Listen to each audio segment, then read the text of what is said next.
l'ONG des droits de l'homme, la VSV, exige que toute la lumière soit faite sur la tentative d'infiltration du camp militaire tchatchi. La Voix des sans-voix affirme que plusieurs zones d'ombre demeurent autour de cette question. L'ONG revient sur les hypothèses les plus plausibles. Des hypothèses de toutes sortes sont souvent émises en pareilles circonstances, en l'absence de la vraie information devant provenir des services de sécurité.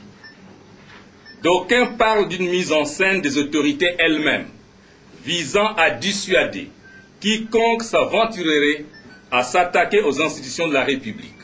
Le plus troublant est cette facilité avec laquelle les assaillants se sont retrouvés à l'entrée principale du camp militaire colonel Tchatchi sans que le service de sécurité civile et militaire ne soit, semble-t-il, au courant. Pourquoi les noms des assaillants ne sont toujours pas révélés? Pourquoi ces personnes n'ont pas été présentées aux médias? S'interrogent les défenseurs des droits de l'homme.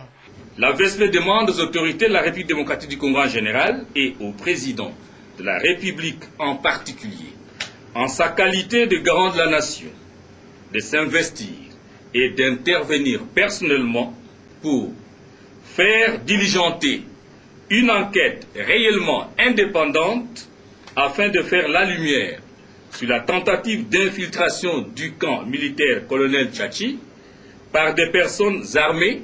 Du côté du gouvernement, il y a bel et bien eu tentative d'infiltration d'une vingtaine d'assaillants, parmi eux les expulsés de Brazzaville selon la version officielle.